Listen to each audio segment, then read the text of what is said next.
Jemaat yang Tuhan Yesus kasihi, Shalom, selamat hari Minggu. Puji Tuhan, kita berjumpa lagi pada hari ini dalam momentum kebangkitan Kristus. Mari Bapak Ibu semua, saya undang bangkit berdiri. Kita akan mentahbiskan ibadah kita pada hari ini. Kita menyanyikan terpujilah Allah, hikmat-Nya besar.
Jemaat Tuhan, mari kita tabiskan ibadah pada hari ini. Ibadah hari Paskah ini didasarkan dalam nama Bapa dan Anak dan Roh Kudus. Kasih karunia dari Allah Bapa dan dari Tuhan Yesus Kristus menyertai jemaat sekalian. Amin.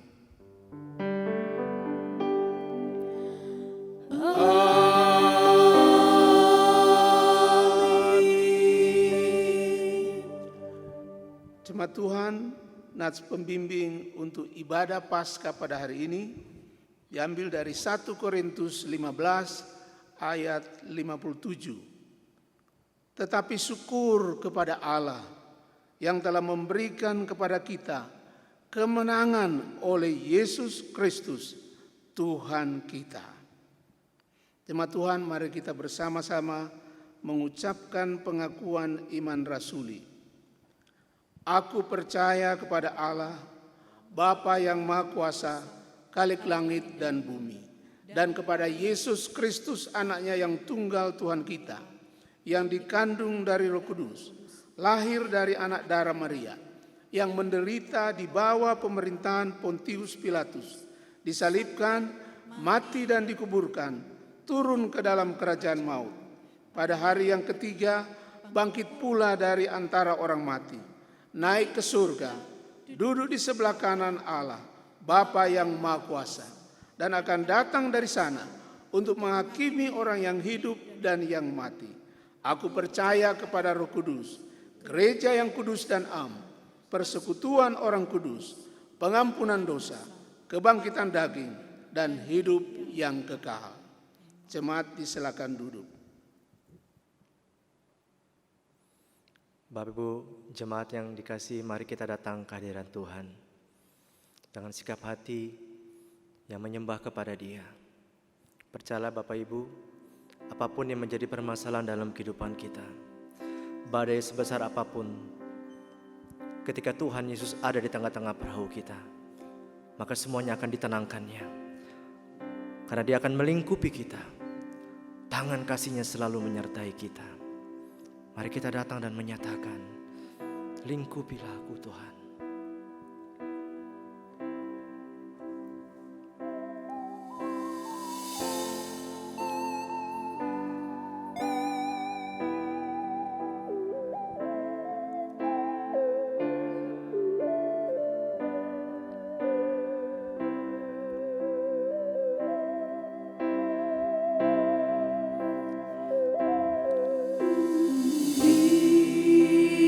Lingkupi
Jemaat Tuhan, mari kita berdoa bersama. Bapa di surga, dalam nama Tuhan Yesus, kami menaikkan syukur karena dalam ibadah Paskah pada hari ini kami diberikan waktu oleh Tuhan untuk membaca firman Tuhan, mendengarkan berita kebangkitan Kristus. Kami mohon pertolongan Roh Kudus memberikan pencerahan kepada kami sehingga firman-Mu dapat menguatkan kami untuk menjalani hidup yang Engkau telah tetapkan bagi kami, yaitu menjadi berkat bagi banyak orang. Terima kasih Bapa di surga, dalam nama Tuhan Yesus kami sudah berdoa. Amin. Jemaat Tuhan, kita bersyukur kepada Bapa kita di surga karena pada hari ini, tanggal 12 April 2020, kita dapat merayakan Paskah atau kebangkitan Yesus Kristus meskipun kita beribadah di rumah kita masing-masing. Mari kita membaca Alkitab. Ada dua bacaan.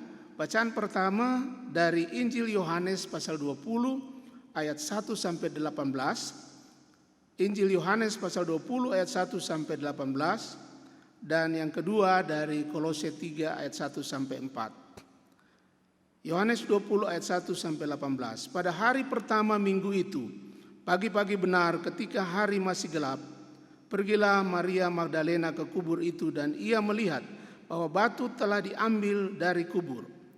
Ia berlari-lari mendapatkan Simon Petrus dan murid yang lain yang dikasihi Yesus dan berkata kepada mereka, "Tuhan, telah diambil orang dari kuburnya dan kami tidak tahu di mana ia diletakkan." Maka berangkatlah Petrus dan murid yang lain itu ke kubur. Keduanya berlari bersama-sama. Tetapi murid yang lain itu berlari lebih cepat daripada Petrus sehingga lebih dahulu sampai di kubur. Ia menjenguk ke dalam dan melihat kain kapan terletak di tanah, akan tetapi ia tidak masuk ke dalam. Maka datanglah Simon Petrus juga menyusul dia dan masuk ke dalam kubur itu. Ia melihat kain kapan terletak di tanah, sedang kain peluh yang tadinya ada di kepala Yesus tidak terletak dekat kain kapan itu, tetapi agak di samping di tempat yang lain dan sudah tergulung. Maka masuklah juga murid yang lain yang lebih dahulu sampai di kubur itu, dan ia melihatnya dan percaya. Sebab selama itu mereka belum mengerti isi kitab suci yang mengatakan bahwa ia harus bangkit dari antara orang mati. Lalu pulanglah kedua murid itu ke rumah. Tetapi Maria berdiri dekat kubur itu dan menangis. Sambil menangis ia menjenguk ke dalam kubur itu. Dan tampaklah olehnya dua orang malaikat berpakaian putih, yang seorang duduk di sebelah kepala dan yang lain di sebelah kaki di tempat mayat Yesus terbaring. Kata malaikat-malaikat itu kepadanya, "Ibu, mengapa engkau menangis?" Jawab Maria kepada mereka, "Tuhanku telah diambil orang dan aku tidak tahu di mana ia diletakkan." Sesudah berkata demikian, ia menoleh ke belakang dan melihat Yesus berdiri di situ. Tetapi ia tidak tahu bahwa itu adalah Yesus. Kata Yesus kepadanya, "Ibu, mengapa engkau menangis? Siapakah yang engkau cari?" Maria menyangka orang itu adalah penunggu taman, lalu berkata kepadanya, "Tuan, jikalau Tuhan yang mengambil dia, katakanlah kepadaku di mana Tuhan meletakkan dia, supaya aku dapat mengambilnya." Kata Yesus kepadanya, "Maria." Maria berpaling dan berkata kepadanya dalam bahasa Ibrani, "Rabuni," artinya guru. Kata Yesus kepadanya, "Janganlah engkau memegang aku, sebab aku belum pergi kepada Bapa. Tetapi pergilah kepada saudara-saudaraku dan katakanlah kepada mereka bahwa sekarang aku akan pergi kepada Bapakku dan Bapamu, kepada Allahku dan Allahmu." Maria Magdalena pergi dan berkata kepada murid-murid, "Aku telah melihat Tuhan," dan juga bahwa Dia yang mengatakan hal-hal itu kepadanya. Bacaan kedua dari Kolose pasal 3 ayat 1 sampai 4. Kolose 3 ayat 1 sampai 4. "Karena itu kalau kamu dibangkitkan bersama dengan Kristus, Carilah perkara yang di atas, di mana Kristus ada, duduk di sebelah kanan Allah. Pikirkanlah perkara yang di atas, bukan yang di bumi, sebab kamu telah mati dan hidupmu tersembunyi bersama dengan Kristus di dalam Allah. Apabila Kristus yang adalah hidup kita menyatakan diri kelak, kamu pun akan menyatakan diri bersama dengan Dia dalam kemuliaan. Sedemikian jauh pembacaan Alkitab. Berbahagialah kita semua yang membaca, mendengarkan, dan melakukan dalam kehidupan kita. Jemaat Tuhan yang Tuhan Yesus kasihi, tema dan pembacaan Alkitab pada hari Minggu ini, hari Paskah, tanggal 12 April 2020, diambil dari buku Almanak Kristen Indonesia, disingkat BAKI, yang dikeluarkan oleh PGI. Tema kita adalah kebangkitannya membarui cara hidup. Kebangkitannya membarui cara hidup. Atau lebih jelas lagi, kebangkitan Yesus Kristus membarui cara hidup kita orang-orang yang percaya kepadanya. Dengan tema ini kita berdoa supaya berita kebangkitan Kristus atau Paskah tahun 2020 ini, meskipun dalam keadaan yang memprihatinkan karena COVID-19, benar-benar membarui cara hidup kita masing-masing, sehingga menjadi berkat bagi banyak orang.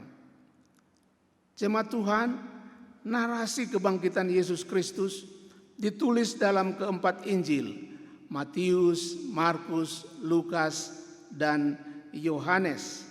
Pada intinya, keempat Injil sama-sama memberitakan bahwa Yesus Kristus itu hidup. Dia telah bangkit dari antara orang mati pada hari ketiga setelah kematiannya. Matius 28 ayat 5 sampai 10, Markus 16 ayat 5 sampai 7, Lukas 24 ayat 6 sampai 8 dan ayat 34, dan Yohanes 20 yang tadi kita telah baca. Karena itu, kita orang-orang yang percaya kepadanya menyembah Dia, Yesus Kristus, Tuhan yang hidup. Bukti bahwa Dia hidup adalah bahwa Dia telah menampakkan diri kepada murid-muridnya dan kepada banyak orang. Menurut keempat Injil, juga Kisah Para Rasul pasal 1 ayat 3 sampai 8 dan 1 Korintus 15 ayat 5 sampai 8, ada 12 kali Yesus menampakkan diri. 6 kali yang pertama di Yerusalem, kemudian 4 kali di Galilea, 1 kali di Bukit Zaitun, dan 1 kali di jalan ke Damaskus. Tentu ini bukan berita baru bagi kita orang Kristen. Namun ini penting untuk mengingatkan kita bahwa Yesus Kristus memang telah mati, tetapi pada hari ketiga setelah kematiannya, Dia bangkit dari antara orang mati. Dia hidup. Tuhan Yesus sendiri berkata dalam Wahyu 1 ayat 17b dan 18, "Jangan takut, aku adalah yang awal dan yang akhir dan yang hidup. Aku telah mati, namun lihatlah aku hidup sampai selama-lamanya, dan aku memegang segala kunci maut dan kerajaan maut." Kebenaran ini sangat penting bagi kita saat ini. Kita mungkin bertanya kepada Tuhan dalam doa mengenai keadaan sekarang ini. Mengapa Tuhan izinkan wabah COVID-19 ini? Meskipun kita belum mendapatkan jawaban dan tidak mengetahui mengapa ada wabah COVID-19 ini, tetapi yang kita harus tahu sebagai orang percaya adalah Yesus itu hidup dan selalu beserta kita, menyertai kita selama-lamanya. Dia memegang segala kunci maut dan kerajaan maut. Dia berdaulat atas seisi bumi ini. Selanjutnya, jemaat Tuhan, mari kita memperhatikan tema pada hari ini, yaitu kebangkitan Yesus Kristus membarui cara hidup kita. Mari kita fokus pada Kolose pasal 3 ayat 1 sampai 4 dalam terang konteks surat Kolose atau ayat-ayat sebelumnya dan sesudahnya. Saya mengajak kita semua membuka firman Tuhan dan memerhatikan ayat-ayat firman Tuhan ini. Ini sangat penting untuk kita saat ini. Kita membaca di ayat 1 dan 2 Kolose pasal 3. Rasul Paulus mengatakan, karena itu kalau kamu dibangkitkan bersama dengan Kristus, carilah perkara yang di atas, di mana Kristus ada duduk di sebelah kanan Allah. Pikirkanlah perkara yang di atas, bukan yang di bumi. Jemaat Tuhan, kata-kata karena itu menghubungkan kedua ayat ini dengan apa yang Rasul Paulus sudah jelaskan di ayat-ayat sebelumnya di pasal 2. Dan di pasal 3 ayat 1-2 ini ada dua perintah yang paralel. Carilah perkara yang di atas dan juga pikirkanlah perkara yang di atas. Dua perintah ini didasarkan pada frasa kalau kamu dibangkitkan bersama Kristus. Kata kalau di sini tidak berarti bahwa mereka belum dibangkitkan bersama dengan Kristus.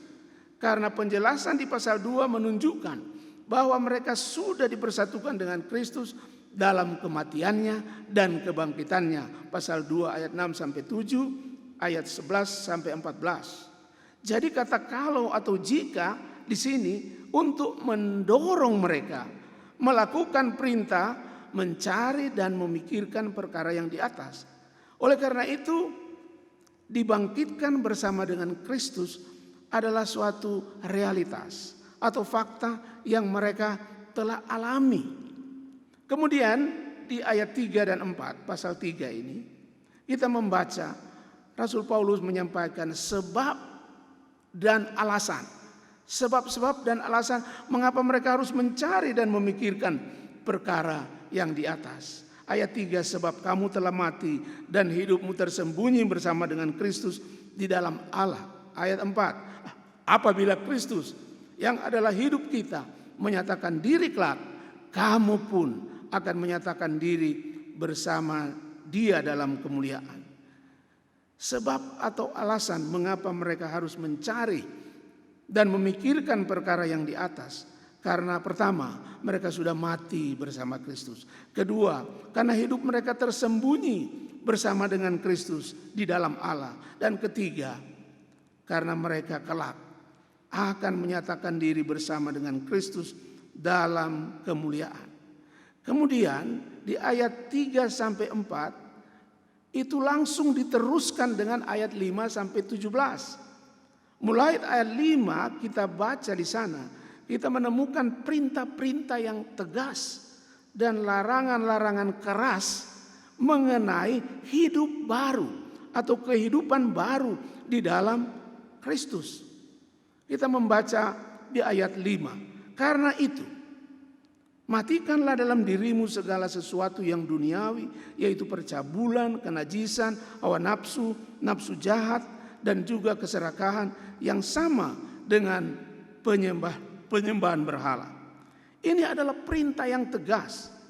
Ayat 5 ini dimulai juga dengan kata karena itu.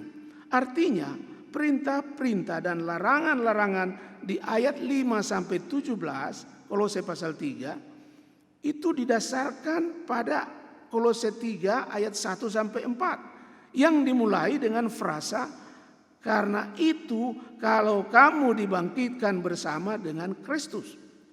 Saudara-saudara, dengan demikian adalah benar sesuai tema kita bahwa kebangkitan Kristus membarui cara hidup kita orang percaya.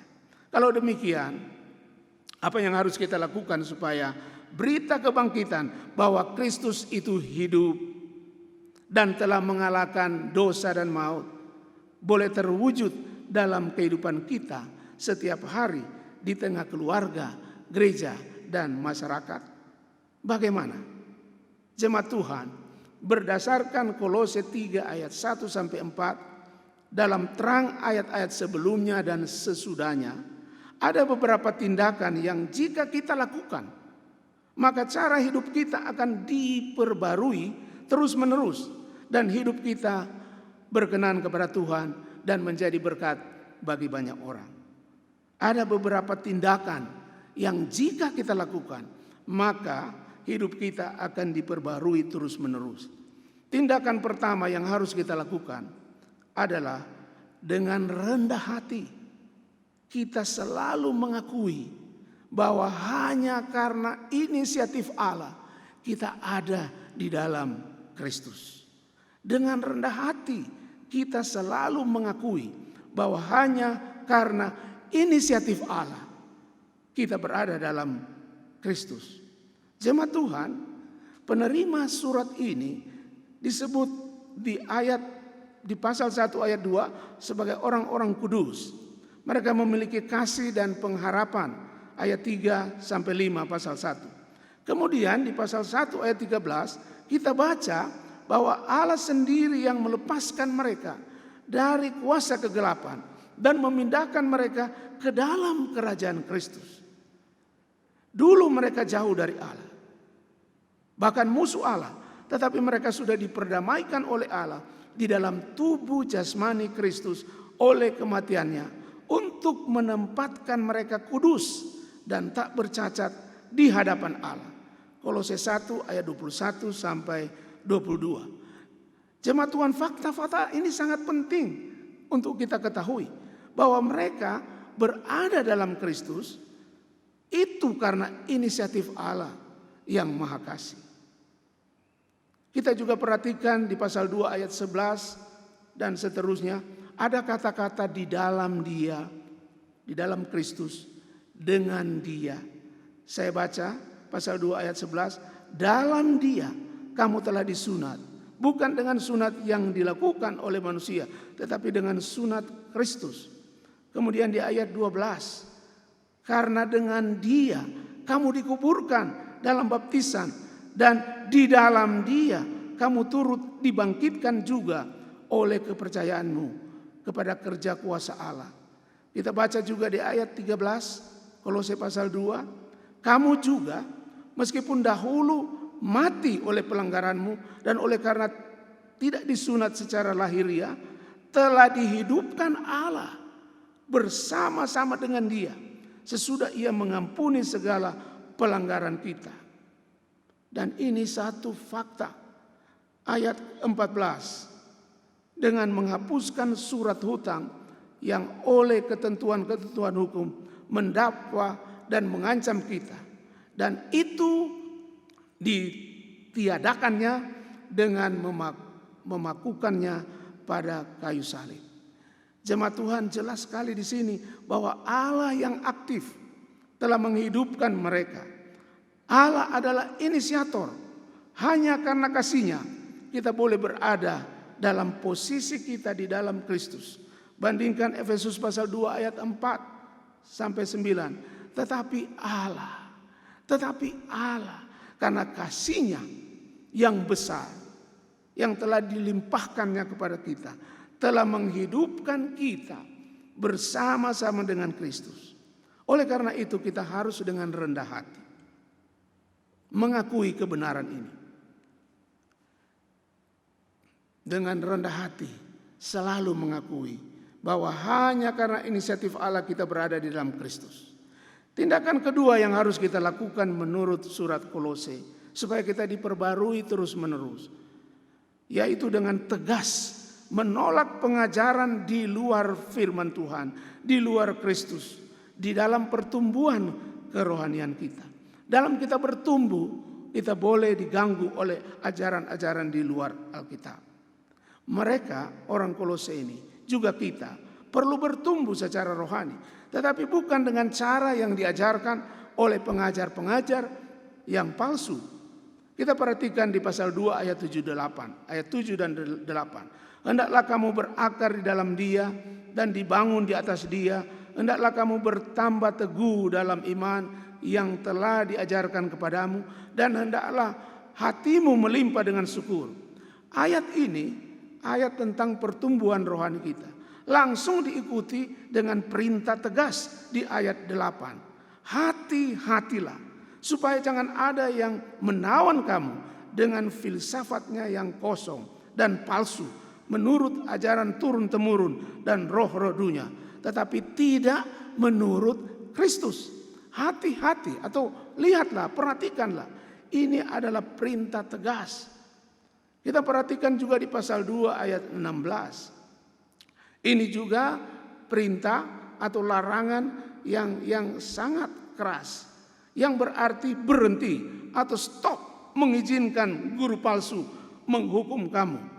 Kita baca Kolose 2 ayat 16. Karena itu janganlah kamu biarkan orang menghukum kamu mengenai makanan dan minuman, atau mengenai hari raya, bulan baru, ataupun hari Sabat. Semuanya ini hanyalah bayangan. Kemudian di ayat 18 juga, ini juga suatu larangan keras, yaitu berhenti atau stop mengizinkan para guru palsu menipu kamu. Janganlah kamu biarkan kemenanganmu digagalkan oleh orang-orang yang pura-pura merendahkan diri dan beribadah kepada malaikat, serta berkanjang pada penglihatan-penglihatan, dan tanpa alasan membesar-besarkan diri oleh pikirannya yang duniawi. Jemaat Tuhan, Rasul Paulus menekankan di sini bahwa cara hidup baru, manusia baru, hidup dalam kekudusan, yang sebagian ditulis di pasal 3 ayat 5 sampai 17, itu harus didasarkan pada kesatuan kita, orang percaya dengan Kristus, dalam kematian dan kebangkitannya. Itulah Kolose 3 ayat 1 sampai 4 tadi. Dan bukan di atas pengajaran di luar Kristus, termasuk pertapaan dan peraturan-peraturan di luar firman Tuhan. Kita harus menolak dengan tegas di dalam hal bertumbuh, mengikut Tuhan, hidup benar dalam Tuhan. Jangan terpengaruh dengan yang lain. Tindakan pertama tadi, dengan rendah hati kita selalu mengakui bahwa hanya karena inisiatif Allah kita berada di dalam Kristus. Tindakan kedua, dengan tegas menolak pengajaran di luar firman Tuhan, di luar Kristus, di dalam pertumbuhan kerohanian kita. Sekarang tindakan ketiga, apa yang harus kita buat supaya kita dibarui terus menerus? Yang tindakan ketiga adalah dengan sukacita. Kita harus terus menaati semua perintah dan larangan supaya kita dibarui terus menerus. Kita harus dengan sukacita. Kita baca di ayat 5 yang boleh jadi sebagian orang tidak suka mendengarnya. Ayat 5 pasal 3. Karena itu, karena apa?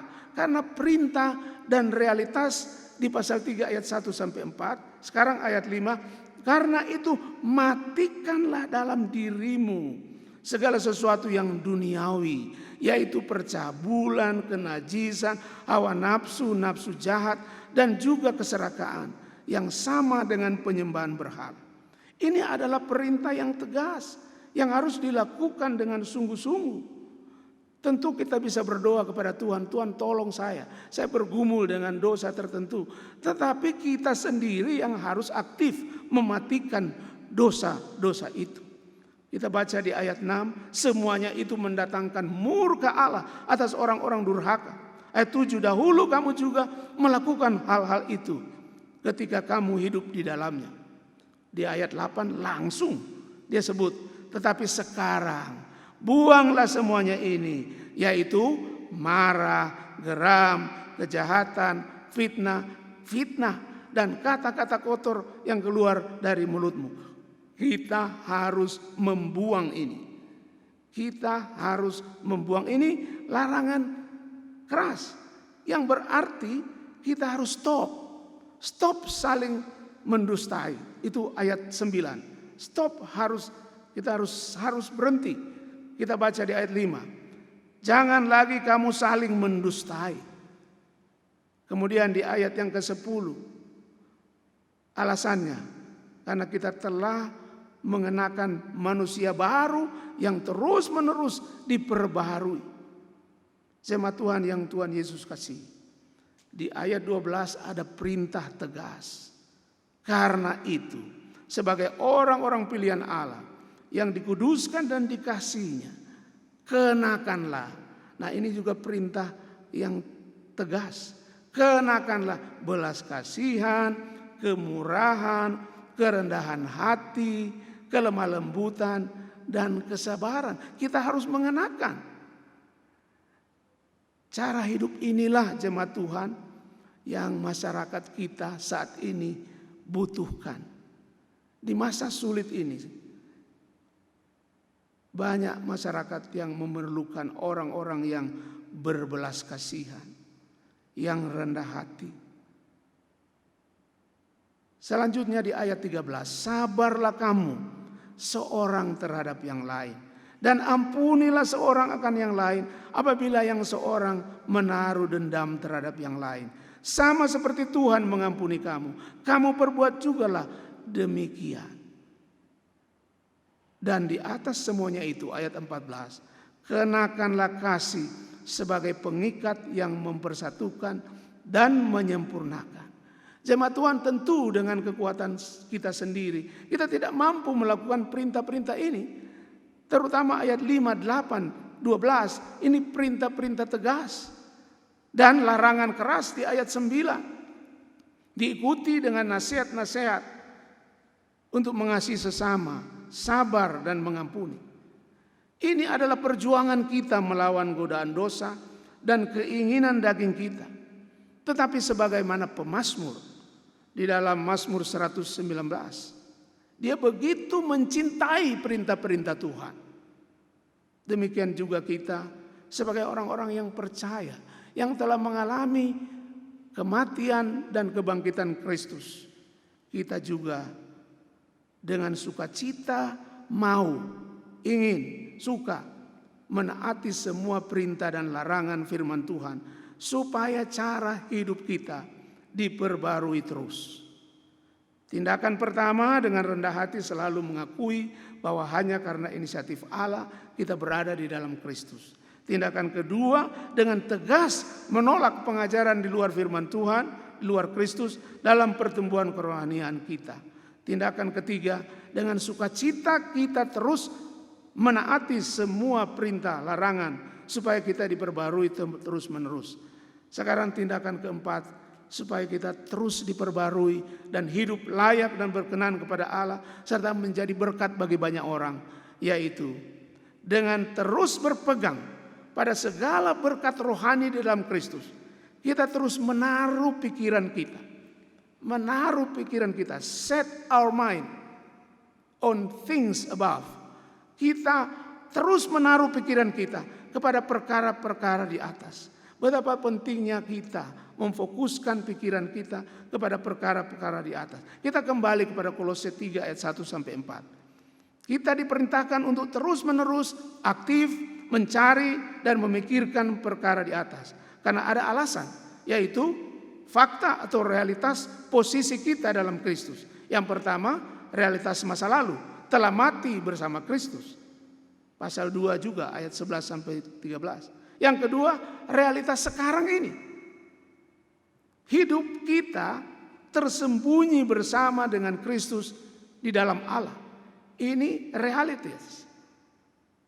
Kemudian kita lihat ada realitas masa depan, future reality, bukan prediksi ini, tapi pasti, yaitu kita akan menyatakan diri bersama Kristus dalam kemuliaan.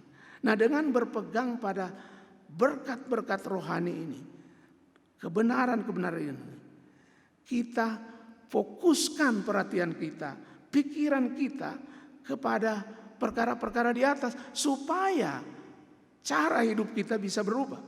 Rasul Paulus tidak memaksudkan atau memerintahkan kita untuk mengabaikan keprihatinan akan kehidupan setiap hari.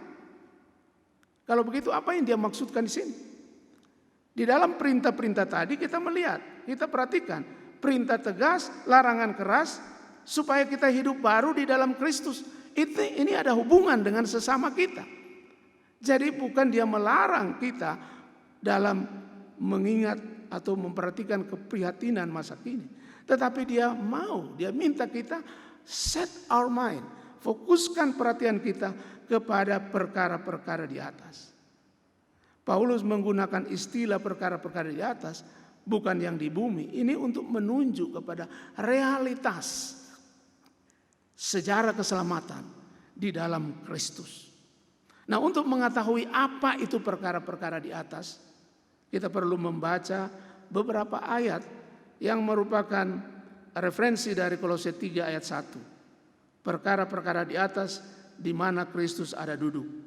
Dan ini adalah suatu tema kemenangan yang penting sekali dalam perjanjian baru, yang dikutip dari Mazmur 110 ayat 1. Mulai dari Matius sampai Wahyu, ada banyak ayat yang tidak dapat kita baca pada hari ini. Kita baca Mazmur 110 ayat 1. Mazmur Daud, demikianlah firman Tuhan kepada Tuanku, duduklah di sebelah kananku sampai ku buat musuh-musuhmu menjadi tumpuan kaki. Markus 12 ayat 36. Daud sendiri oleh pimpinan Roh Kudus berkata, Tuhan telah berfirman kepada Tuanku, duduklah di sebelah kananku sampai musuh-musuhmu ku taruh di bawah kakimu. Yang terakhir, Kisah 2 ayat 34 dan 35. Sebab bukan Daud yang naik ke surga, malahan Daud sendiri berkata, Tuhan telah berfirman kepada Tuanku, duduklah di sebelah kananku sampai ku buat musuh-musuhmu menjadi tumpuan kakimu. Semua ayat ini berbicara mengenai kemenangan Kristus dalam pemerintahannya, dalam kerajaannya, beserta kemuliaannya. Kesinilah kita harus terus menaruh pikiran kita. Kemenangan Kristus dalam pemerintahannya, dalam kerajaannya, dengan segala kemuliaannya, kekudusannya, dan kasihnya yang kekal. Kesitulah we have to set our mind. Kesitulah kita harus fokuskan pikiran kita. Jemaat Tuhan, meskipun kita bergumul dan berjuang melawan dosa, tetapi kita harus menang. Karena Kristus yang telah menang atas dosa dan maut selalu bersama kita. Dia beserta dengan kita. Dalam situasi yang sulit sekarang ini, jemaat Tuhan, kita perlu memiliki semangat kemenangan yang terfokus pada Kristus yang telah bangkit. Kita hidup dalam berkat-berkat rohani yang tadi disebutkan dalam Kolose pasal 3 ayat 1 sampai 4. Namun kita diminta, kita dituntut sesuai firman Tuhan ini. Pikiran kita terarah pada perkara-perkara di atas. Kolose 3 ayat 2. Perkara-perkara yang di atas sesungguhnya menunjuk kepada zaman Kristus dan kerajaannya. Apa itu? Itu suatu zaman tanpa dosa yang akan datang dalam pemenuhannya dan pada kedatangannya kembali. Memang sampai kita mati, kita masih terus jatuh bangun. Tapi kita harus melihat kepada zaman Kristus yang akan datang, di mana tidak ada air mata, tidak ada dosa. Kita baca 1 Korintus 15 ayat 24-25. Kemudian tiba kesudahannya, yaitu bila mana ia menyerahkan kerajaan kepada Allah Bapa, sesudah ia membinasakan segala pemerintahan, kekuasaan dan kekuatan.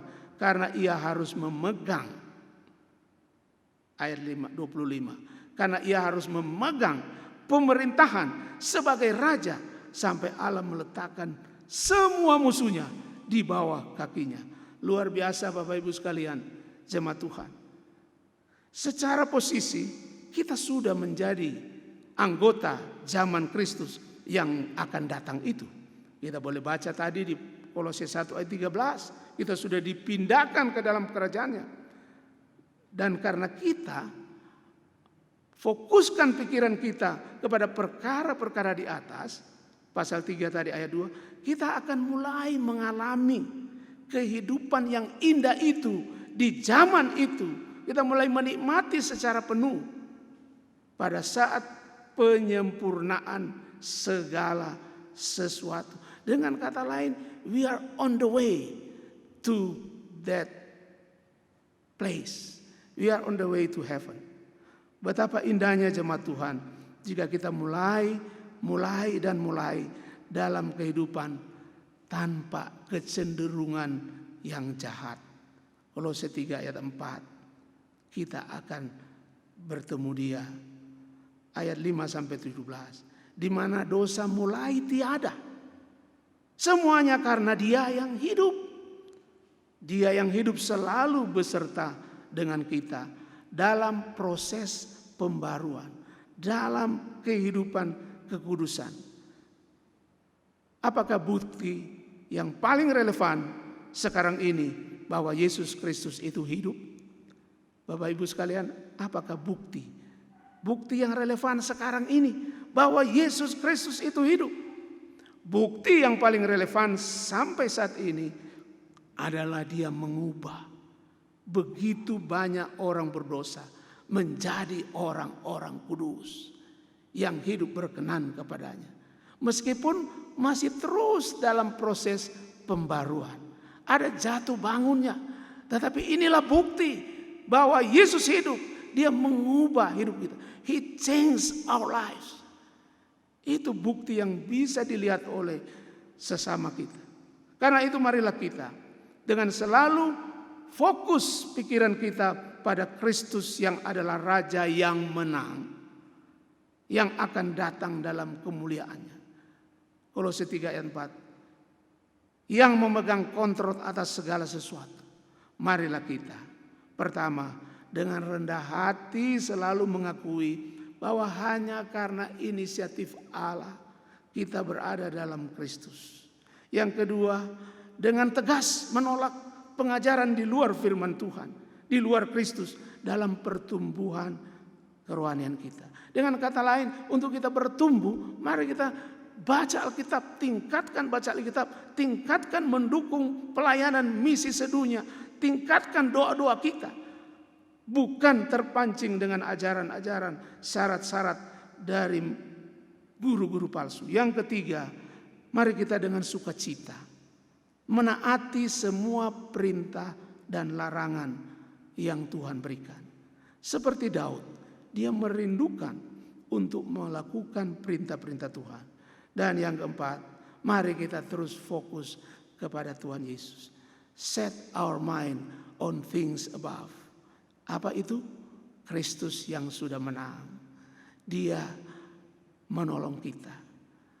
Kita menaruh pikiran kita kepada perkara-perkara di atas. Terpujilah Tuhan Yesus Kristus yang hidup selama-lamanya dan akan datang menjemput kita semua yang percaya kepadanya. Mari kita berdoa.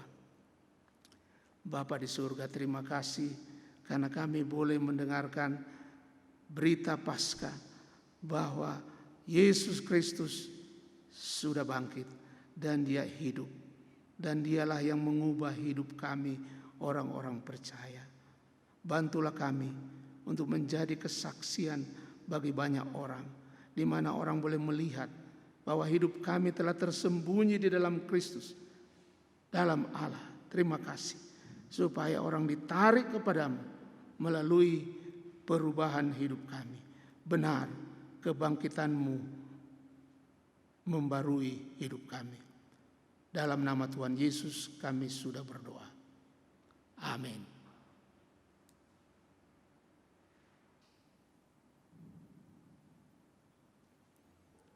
Puji Tuhan, terima kasih atas pemberitaan firman Tuhan yang disampaikan oleh hambanya Pendeta Jesias Palandi. Kiranya Tuhan Yesus memberkati dalam setiap pelayanan. Dan bagi jemaat Tuhan, kita mempersiapkan persembahan kita. Adapun persembahan bisa dikirim ke rekening gereja GMI Korintus yang tertera, baik rekening kas umum dan rekening untuk misi dan diakonia. Saya mengundang jemaat, mari kita bersatu dalam doa. Tuhan Yesus, kami bersyukur atas segala berkat yang Kau karuniakan bagi kami. Terima kasih Tuhan atas segala pertolongan-Mu bagi kami ya Tuhan. Dalam pekerjaan kami, dalam usaha, dalam segala hal ya Tuhan, kami mengucap syukur. Dan kami akan mempersembahkan Tuhan apa yang Tuhan telah percayakan bagi kami. Kiranya persembahan kami ini Tuhan disucikan dan dikuduskan, sehingga bisa dipakai untuk pekabaran Injil dan bahkan untuk pelayanan di tempat ini ya Tuhan. Terima kasih ya Bapa. Di dalam nama Tuhan Yesus kami berdoa. Amin. Satu hal telah kuminta.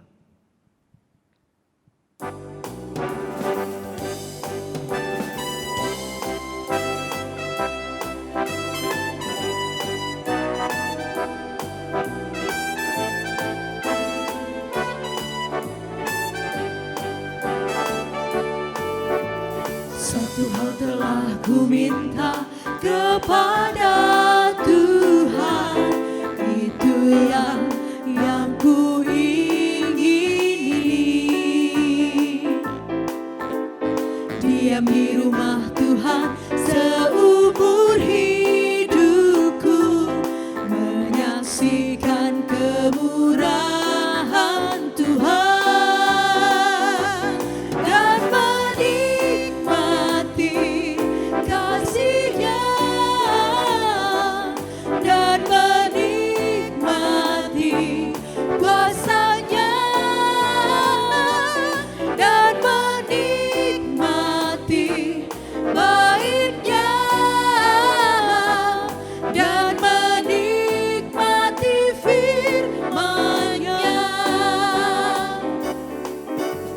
Satu hal telah ku minta kepada Tuhan, itulah yang ku ingini.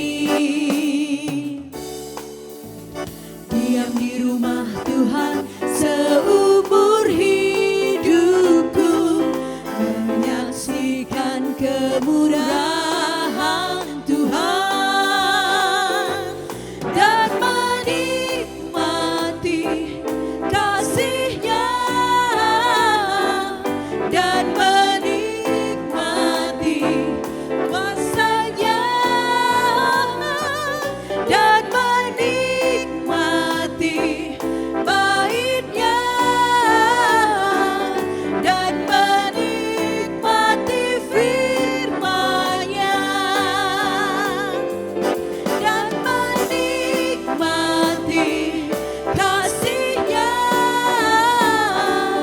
dan menikmati kuasa-Nya dan menikmati bait-Nya dan menikmati firman-Nya dan menikmati firman-Nya dan menikmati firman-Nya.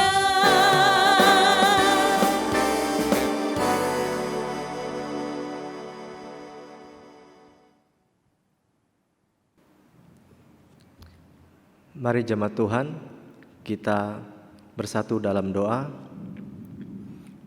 Allah Bapa kami, dalam nama Tuhan Yesus Kristus kami bersyukur atas segala pertolongan Tuhan dan penyertaan Tuhan bagi kami jemaat-Mu ya Tuhan di tempat ini. Kami bersyukur Tuhan di tengah-tengah pandemik yang terjadi, Tuhan senantiasa menyertai kami dan melindungi kami hingga pada hari ini Tuhan. Kami bersyukur Tuhan atas pelayanan ibadah kami tetap berlangsung walaupun dalam kondisi yang berbeda, tetapi kami tetap merasakan hadirat Tuhan. Dan kami bersyukur Tuhan atas berkat dan anugerah-Mu yang Kau karuniakan bagi kami, masing-masing dari kami. Dalam setiap pekerjaan kami, walaupun kami harus bekerja dari rumah, walaupun kami terkendala dengan situasi yang terjadi saat ini, walaupun anak-anak kami pun juga harus belajar dari rumah, tetapi kami bersyukur Tuhan atas segala sesuatu yang terjadi. Bersyukur atas segala kebaikan-Mu bagi kami. Tuhan Yesus, kami datang kepadamu, kami berdoa Tuhan untuk situasi bangsa kami. Tuhan, kasihanilah kami ya Tuhan. Telah begitu lama ya Tuhan, baik bangsa kami maupun semua bangsa yang ada di dunia ini harus berduka karena situasi yang begitu sulit ya Tuhan. Tetapi kami percaya Tuhan, adalah kedaulatan Tuhan yang sedang terjadi di muka bumi ini. Dan kami melihat Allah sedang melawat umat-Nya. Dan Tuhan, kami mohon Tuhan, sekali lagi kami datang memohonkan ampun-Mu ya Tuhan, atas segala dosa yang kami buat, segala kesalahan yang kami buat ya Tuhan, umat-Mu manusia. Dan Tuhan, kami juga teringat bagi saudara-saudara kami, secara khusus mereka, suku-suku yang terabaikan, yang mereka tidak tahu, yang mereka tidak pernah mendengar tentang kabar keselamatan itu ya Tuhan. Tuhan, kiranya pada saat ini Tuhan melawat mereka.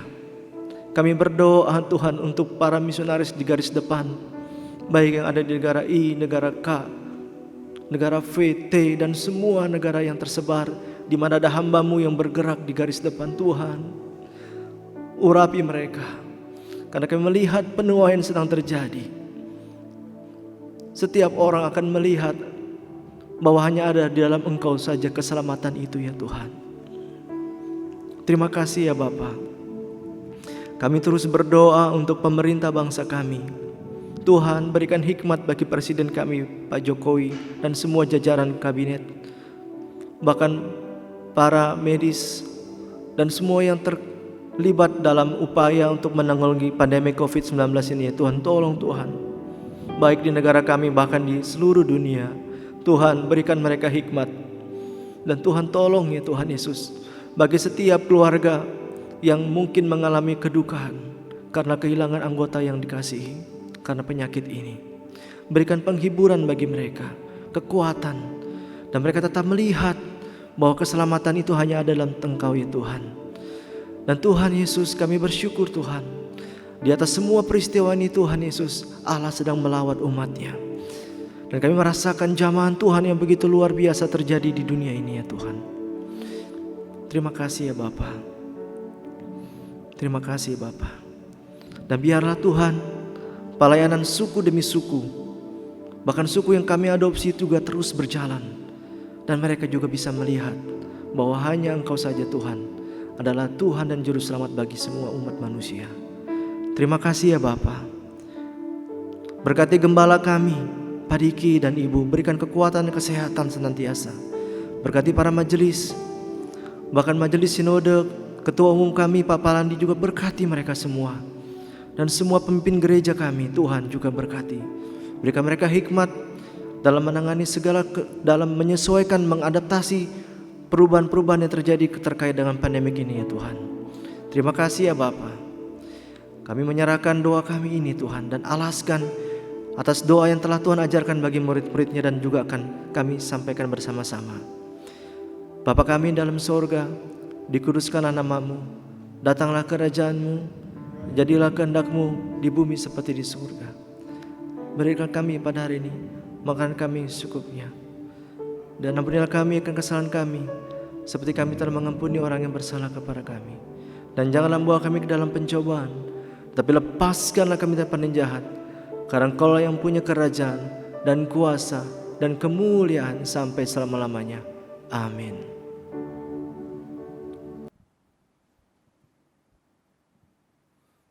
Jemaat yang dikasihi, kita akan mengakhiri ibadah kita pada hari ini. Sebab Dia hidup, maka ada hari esok. Sebab Dia hidup, maka kita memiliki pengharapan yang pasti akan kekekalan. Mari kita tanggalkan manusia lama dan bangkit serta mengenakan manusia yang baru, dan senantiasa kenakan kasih bagi sesama, bahkan bagi suku-suku bangsa antara baikan. Mari kita senantiasa menaruh pikiran kita untuk perkara-perkara yang di atas demi kemuliaan kerajaan-Nya. Sebab Dia hidup.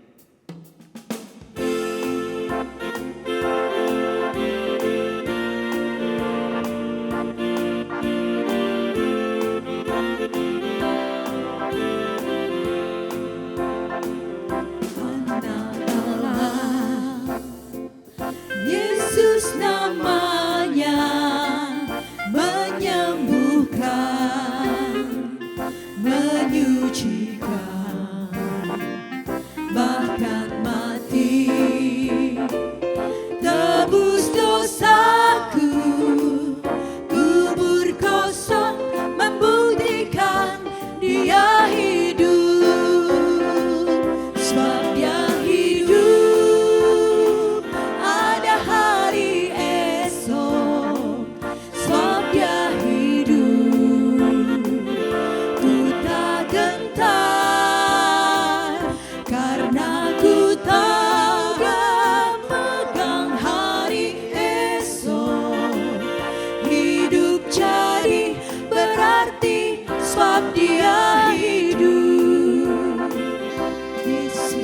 Kristus, Juru Selamatku, Kau Rajaku, Kau Tuhanku, Kau telah bangkit, hidup selamanya dan memerintah atas bumi sebagai Raja. Sebab Dia hidup, ada hari esok. Sebab Dia hidup, ku tak gentar, karena ku tahu Dia pegang hari esok. Hidup jadi berarti sebab Dia hidup. Sebab Dia hidup, ada hari esok. Sebab Dia hidup, ku tak gentar, karena ku tahu Dia pegang hari esok. Hidup jadi berarti sebab Dia hidup. Hidup jadi berarti sebab Dia hidup. Hidup jadi berarti sebab Dia hidup. Jemaat Tuhan, kita akhiri ibadah Paskah tahun 2020 ini dengan sukacita, dan marilah kita lakukan firman Tuhan. Kita selalu terarah kepada Kristus adalah Raja yang telah menang. Dan sekarang marilah kita menerima berkat Tuhan. Tuhan memberkati engkau dan melindungi engkau. Tuhan menyinari engkau dengan wajah-Nya dan memberi engkau kasih karunia.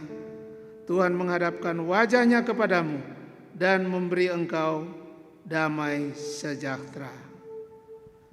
Amin.